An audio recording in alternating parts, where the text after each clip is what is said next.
Welcome back to the Coach's Corner. We are joined now by Josh Cookie Miller. Thanks for coming, Cookie. Appreciate it. Thanks for having me. No problem, man. Always good to see you on the show. Let's talk a little bit about the conference tournament. It ended with the West Liberty game in the championship. Second year in a row is a rematch of last year's championship, which y'all came out on top. This one you came up a little short in that game. Just talk about that game a little bit and how that went down. I mean, if you was there, I mean, you could see that. I mean, they shot the lights out the ball. I mean, they're a very good team, and I look forward to them going far in the tournament. But, I mean, we gave it all we had, and I'm just glad that I was a part of something that was real special. Yeah, and no question about that. And they're a team. They come in as an undefeated, #1 ranked team in the country, and going into that game, how difficult is that, knowing that team has been so successful this season? I mean, just preparing right. I mean, I think we had all the potentials to do it, but, I mean, we just came up short. And I'm just happy that the guys just gave it their all and didn't give up at the end. And there's no question about that. You guys played your tails off in that game. That says a lot about the character of this team. You guys, from the beginning to the end of the season, you guys played extremely hard all season long. Yeah, and, I mean, they got to say a lot about the coaches. The coaches stayed on us. Pushing us through practice and even through the game. So, I mean, you got to give a lot of credit to the coaches. Okay, going back to the beginning of the tournament, you have, first of all, the UC game, the last regular season game of the year. Then you play them after the Glenville game. You play them again 5 days later. What was that like playing UC, that big of a rivalry, twice in 5 days? Oh, man, it's a big rivalry around Charleston, and I'm just glad that I can say that UC never beat me while I was at West Virginia State. Because, I mean, farther years on the line down, that I mean, I can be able to say that. And there ain't too many people that went to state that can say that. 5-0, right? 5-0. 5-0, man. So then you go to another big rivalry, AB, in the next round. That game was, another big game that played between these two schools. How big is the rivalry between AB? A lot of people talk about UC, but AB is just as big. See, last year I really didn't know my first time being in the situation, and Coach always, I mean, talked about it like before the game. You could see that, I mean, he really wanted to beat him, and I mean, like, beat him. And I could tell from then on. And then once you played in the game, you seen that, I mean, it was a rivalry, hard fouls. I mean, nothing intentional, but I mean, just playing the game. Something like the Bulls and the Detroit Pistons, stuff like that. So I mean, it was a good battles, and the coaches, I mean, really got into it. A lot of guys on the team talk about last year when you went up to AB. You took a loss, one of your only 2 losses in the conference last season, and a lot of people talk about that atmosphere and how crazy it was up there.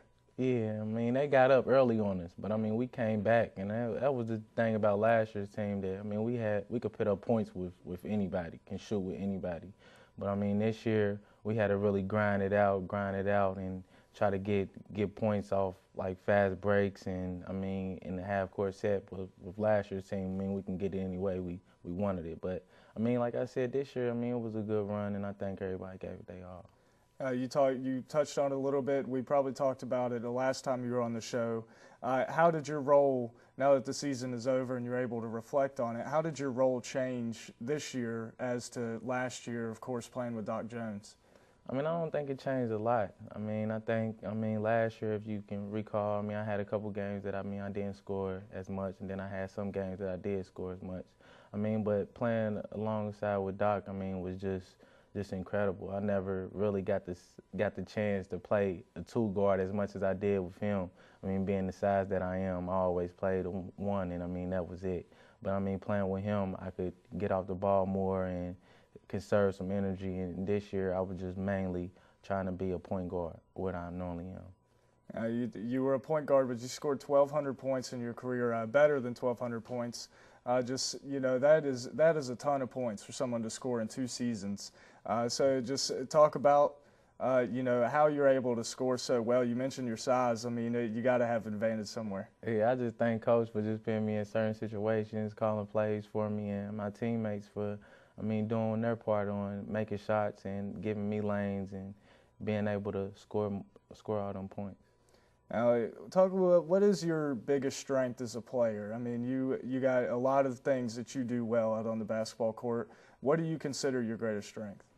I think distributing the ball, being a point guard, and I mean being a leader that's on the team. I really didn't become the point guard that I know that I can be being here, because I mean I had to score a lot, and I think that I can really be like a straight point guard, but not being able just to score points or distributing the ball out. Now, we talked about that conference tournament. Playing in the Civic Center is something that's nothing new for you. You've played in that Civic Center. You played there in high school and now again in college. So what is it like to play in the Charleston Civic Center when all those people come out to see you play? I mean, it's one of the best arenas in West Virginia, and I mean, everybody want to play at the Charleston Civic Center. I mean, it's an incredible atmosphere. The court, I mean, is open, and I mean, the lights is on. I mean, it's a sight to see and it's a sight to play. You were the first team All WVSU 2 years in a row, and you were, of course, tournament MVP last year. You know, with your 18 points in the first half of that championship game. So just overall in your career, you know, you've received a lot of accolades, and what did you feel like was your greatest individual accomplishment as a state player? I say being a champion.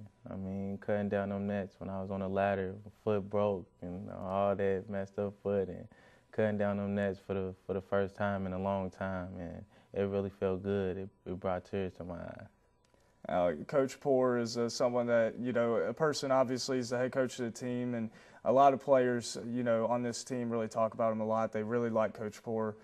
Talk about how, you know, he got you interested in coming to state and playing for Coach Poore. Believe it or not, Coach Poore was one of the first recruits to recruit me out of Capitol High School. He came to my house when I used to live on 2nd Avenue, sitting there with my parents, showed me everything, showed me the gym, what they about to build back then, and it's starting to come along for him now. But Coach Poore was one of the first recruits that ever come and actually sit in my house and have a talk with my parents. And I mean, I give him all the credit of getting me here. And I told him back then that my goal was to go Division I. And I mean, I did that. And I told him if I ever win Division II, I'm going to be a West Virginia Yellow Jacket. Real quick, what is the future plans for Cookie Miller? Overseas, and I mean, if anything else come, I mean, better than that, then I mean, I'm going to take it. But right now, I'm looking to go overseas. Best of luck to you, man. Thanks for coming on the show once again. Thanks a lot, man. Appreciate it. Thanks. Anytime. No problem. All right, we're now going to take a break. When we come back, we will be joined by head coach of the men's basketball team, Brian Ford.